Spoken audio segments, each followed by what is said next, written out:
Bannabyabufuzi, Uganda temujja kukikola kye mwagala, tejja kusoboka abampuliriza. Bannabyabufuzi, temujja kukola Uganda kye mwagala, kubanga obulimba tebusobola kukola obulamu obulungi.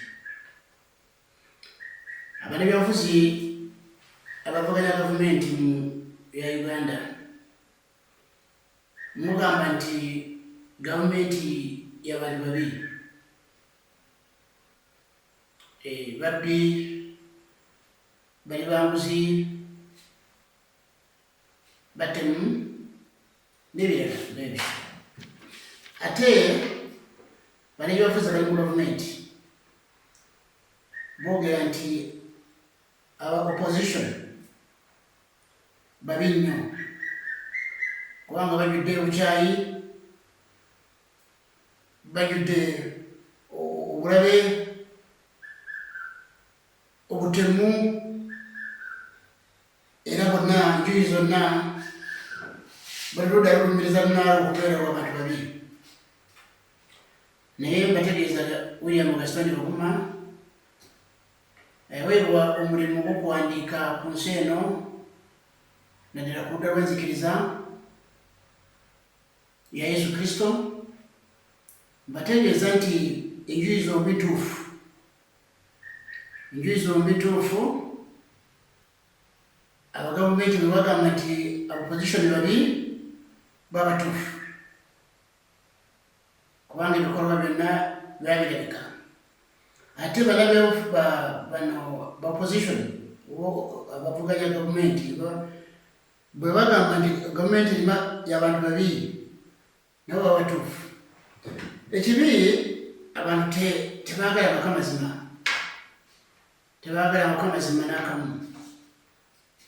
Naye ekyamazima kiri nti enjuyi zombi z'abantu babiri. Mbategeeza nti muyinza obutakikiriza ekyange abamu, naye mujja kukiraba nga kituufu era ne Katonda kyalina nti enjuyi zombi z'abantu babiri. Wano Kasanda district wendi nabagamba ndi mulimi, nina faamu wano mu kitundu kino.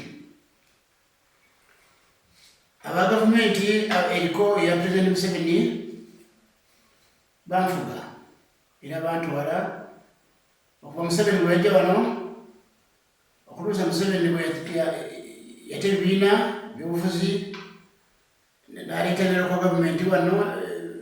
Local gavumenti nazo nezijjawo nezibeerawo, zino gavumenti z'ebitundu bonna batufuze wano. Nsize kwogera mu buntu mutegere nti kyamazima enjuyi zombi byezogera bituufu nti opposition y'abantu babiri n'abagavumenti y'abantu babiri batufuze wano. Era mbategeeza nti akalembereza kaaliwo mu byobufuzi mu gavumenti ya Uganda nga Museveni akyalina ekintu kyekiri kyebayitanga movement, oba nakati kyebayitanga movement. Ekintu ekyo kyajja mu nsiko nga kikyaliwo. Nze nga nzalina faamu bwe nalabako omulimisa wa district wano ku faamu yange, bwe nalaba omulimisa w'okugongolola nga wali wano, bwe nalaba abakozi ba gavumenti, bwe nalaba RDC nga wali ku faamu wano, nalabako ne Vice President Kiseka ng'aze wano ku faamu. Naye buti ebibiina by'obufuzi bijja mu nsi muno, bijja mu ggwanga lino ne bino bya local gavumenti, abantu basigala mu bbanga. Kuba Kasanda twasoma kufuyibwa aba movement nga bwekimanyi, abantu abo bwebatunulira ate n'otunulira na bano abatufuga kati, kubanga wane Kasanda chairman wa S5 wa opposition, mayor wa wano wetuli mayor wa Town Council Kasanda wano ekibuga kino wa Numpu MP atutwala ono yewa Nuupu. Mbategeeza nti okuva kino kya movement bwe kyavaawo wano kufaamu yange eriko okuva ku district officer za district kujja wano ekinene nnyo mayiro 2 ate kuva ku town council kutuuka wendi gamba wemayiro emu sigipimanga bulungi naye erya naye sirabangayo mulimisa wa town council nga ava ku town council najja wano kufaanana etaweza etaweza namayiro 2 okuva ku town council simulabangako ngaze wano ngaze kulaba family etya aba district kati amakulu nti nziyukira n'ebirala ebyali byakukolebwa mu kitundu kino. Nze Gaston Baguma ng'omutaka mu kitundu kino nabuulirira Bannakasanda emyaka gyayita mu 2015 nga ndaba oluguudo Kasanda manya Myanzi Kiboga tuyisa bubi wano nimba wamagezi tusinga ne pulezidenti atuwa oluguudo luno kubanga lukanjaliridde.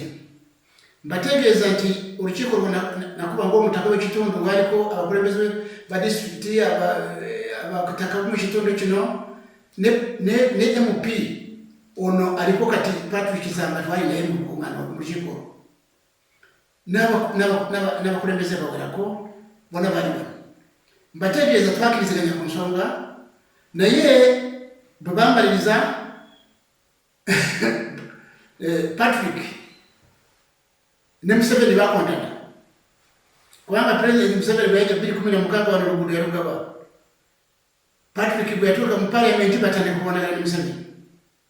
Oluguudo naguno gwaka kuva ku 2016 President bwe yalugaba nakati tegukolebwangako. Bali mu kubonagana bukanabuka wano ku district bali abaliko ba movement nga bagamba tewali mumulibisa wano tewaliwo ki ajja basiya batambula mu tawuni n'obupikipiki n'emolokali naye ku mafaamu tebaliko.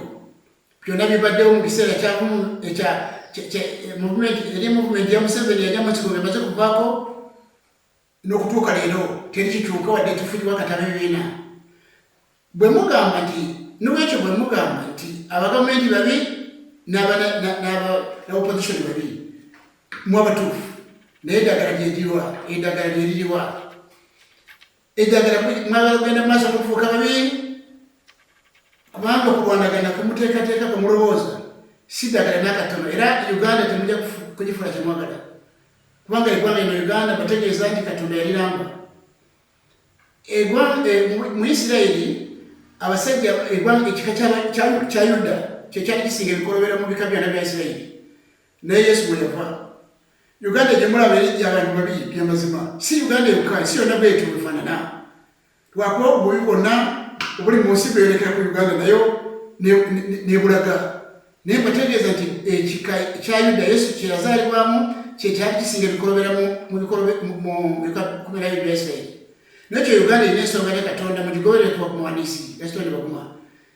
Temujja kufuula Uganda kyemwagala wakati mu mbeera eno mwena nga muli babi tejja kusoboka. Tekijja kusoboka n'akatono. Bano bagamba tujja kutinda naye temusobola kuleeta kiramu. Bano ababi n'ababi muyinza ate kuleeta kirungiwa. Katonda taliiwo tajja kubaganya. Tajja kubakkiriza Uganda kugifuula kyemwagala. Terisoboka. Uganda erina kufuuka Katonda kyayagala so singa bwe kyemwagala. N'ekyo muli bantu babi muli bamazima ku ekyo. Eddagala si kutingana nate kubanga mujja kwengera okufuuka babiri. Mugoberere obuwandiisi buno bujja kuba ekyokukola mu buli kintu. Enzirukanya y'amawanga ga Africa n'enzimba y'ebyenfuna byonna mbikuwa budinda. Teri kyosobola kunsinga kabe minisita kabe ebisoma kabe profesa tasobola kubinsinga. Mujja kuba nga mugoberere obuwandiisi buno kyemugamba mu buli nsonga yonna naye eddagala gye mulinonya teririiwo. Mwebale nnyo mubeere.